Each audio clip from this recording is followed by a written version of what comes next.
Reason number 46 to get a Nissan. Features, especially the ones you get with the 2025 Nissan Kicks Play. Integrated Apple CarPlay, a spacious interior, advanced safety features, and more room in your budget. Because it's the most affordable new vehicle in Quebec. Get the 2025 Nissan Kicks Play S from only $22,774, including a $2,600 cash purchase bonus. Visit your Nissan dealer today.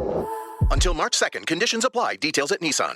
Welcome back to the Elias Macko Show. Now, earlier in the week, I believe it was Monday, I got home from work, and I'm starving when I get home from work, and I opened up the fridge to make myself a very quick lunch, and I grabbed some ham that I had bought at the deli counter, and I looked at the package. There were 4 slices remaining. It's exactly what I wanted to be part of my lunch. And then I looked at the package, and it was 2 days after the expiration date from the deli counter.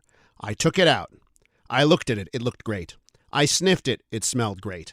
I said, you know what? I've been talking to Sylvain Charlebois on this show for 6 years. I'm going to risk the 2 days. Let's see what happens. Long story short, I'm fine. The ham was delicious. But all that to say, there's still talk about what to do about expiration dates, how much you should follow expiration dates. And listen to this great story. Liquidation Marie. Have you heard of this store? They've now expanded to 4 stores, and they sell products that have quote-unquote expired. Let's talk about this with the man himself, Sylvain Charlebois. You know him as the food professor from Dalhousie University. He's on the line. Sylvain, welcome back to the show.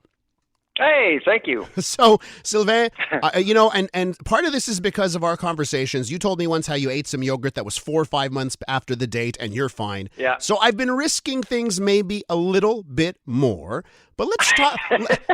let's just talk before we get into this really unique store idea. What's your current idea? What's your suggestion for our listeners when they have to make a decision on dates that are on things that are in the fridge that may or may not be that bad?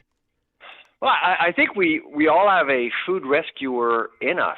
I mean, that's what it's all about, right? Food rescuing. I actually was really thrilled to see this grocery chain. Really, it's a chain. It's four stores, and really recovering food that wouldn't be sold. Of course, that food could have gone to food banks, but you're basically giving that food a second chance to be sold on the market, getting people to reconsider the importance of best before dates, because it doesn't mean bad after. That's really the most important thing. There's no science to these dates, and that's important to keep in mind. Best before doesn't mean bad after. I love how you put that.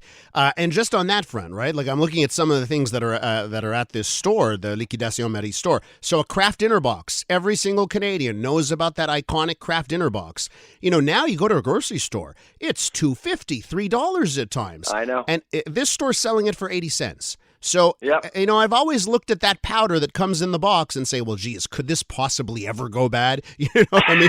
But so yeah. Well, yeah. Elias, if it glows in the dark, it may be bad, though.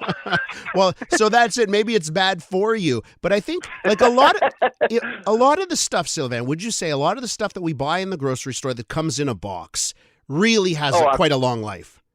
Oh, absolutely. And I would say that food manufacturers are pretty good at managing food safety risks. I mean, they've done it for many years. And the food safety culture in Canada is very strong. People are extremely careful. And so that's why I have no doubt. I do it all the time myself. I don't really look at dates all that often. I look at the product itself. If it's unopened, once it's open, you know, everything's off the table. You don't know. But if you buy something that's not open, chances are that product is safe. So let me ask you about this aspect. You mentioned for this Liquidation Marie store, maybe some of the products, if they couldn't be sold, would have been destined for a food bank. And that has me thinking here, well, is that a good thing? Like selling it for 80 cents, is it better than, you know, giving it away at a food bank? And I wonder how you view that when it comes to, you know, the throngs of Canadians now who are struggling to feed themselves. Well, I mean, the one thing. So CTV actually did a report on this chain, and frankly, I was part of the report, and I was really glad to see what was going on in Montreal.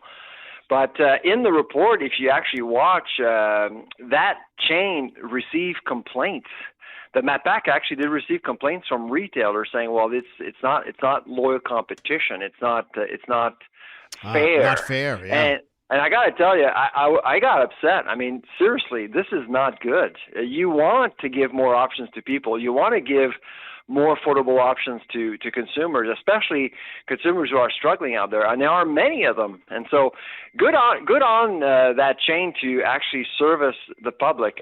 If I were in Montreal, I'd go there on a regular basis, to be honest. And that's the thing. Like, I look at regular grocery stores. I often see middle of the aisle something that is on a really good price, and then I look at the expiration date and it's coming up. It's like in a few weeks the expiration date is coming up. So grocery stores have already been doing this kind of thing, maybe not past the date, but certainly in the lead up to the expiration date. Oh, absolutely. And grocers do a good job managing inventory, obviously. Like I'm the guy looking for the Enjoy Tonight deals at the grocery store, like all the time. And I don't know if about you, Elias, but I actually did notice there are more Enjoy Tonight deals at the grocery store these days. And frankly, there are more people roaming around those shelves too. Yeah. And why not? And sometimes people actually recognize me and say, hey, the food professor's buying some Enjoy Tonight deal. I should do that too. And frankly, it's great. And if you cook, of course, some of these products aren't as fresh, granted, but if you cook and you make a stew or something like that, everything tastes good. We're with Sylvain Charlebois. You know him as the food professor, does such great work out at Dalhousie University. So, Sylvain, why don't we just talk for our listeners here?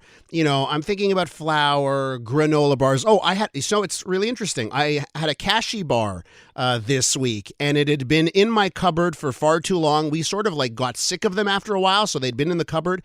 And I had one. I opened it up. I bit into it. It was clear. It was super stale, and I just threw it out. And I knew right away.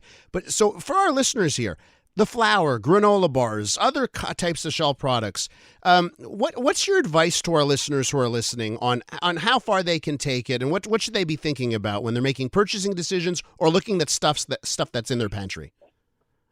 Well, I mean, basically, you want before leaving the house, make sure you know your inventory. Often we actually buy things we already have, so that's not a good thing because you'll end up wasting. So true. And of course, once you get to the grocery store, then you stay strategic. I mean, bulk is always good. You can save with bulk, but make sure you're actually you're planning to eat whatever you're buying. So there are a couple of things that really will get people to waste a lot: best before dates and bad inventory management at home, basically. And now we're traveling way more. A lot of people are out and about. And when you do that, well, you could end up eating a lot more outside, and you bought probably food that you were planning to eat, but you're not. And so that tends to go to compost. And so that's really the one thing that you want to keep in mind. Let me just ask you this, like stores like Liquidation Marie, and how do you think maybe the regular grocery store chains will adapt to that if this idea takes off? How do you see this playing out in the market? I mean, I think you just mentioned a few moments ago about how the Eat Tonight section seems to be booming at the grocery store. What do you think further adaptations are coming? I'm thinking broader than that. I'm thinking about a debate about best before dates. I mean, we're seeing in Europe many chains deciding to eliminate best before dates, like grocery stores, like selling stuff without a best before date. Marshall's is one of them. TNT has actually done that with many categories. And I'm thinking perhaps at some point grocery stores will start thinking, well, you know what? Maybe if there's a little science or the science is trivial behind these dates, perhaps we should, do something with some of these categories. Well, that's where I think we're going with this. Don't we need at least a year on the bottle? Because I think we all have a story of going to our parents' house and saying, "Ma, this jar is from 12 years ago." I'm wondering about that. There must be a limit to that. Oh, no, absolutely. But so there are expiry dates, of course, and those are non-negotiable. But best before dates, I mean, the thing, Elias, is that I think we've gone too far. I mean, there are best before dates on honey, sugar, Yeah. salt. I mean, salt has been around for millions of years. It's not going to go bad. Yeah, that's that is true, right? And that's the difference here: expiration versus best before. Sylvain, listen, you're always a tremendous resource. I thank you so much for coming on today. Take care. Bye-bye. So that's Sylvain Charlebois from Dalhousie University.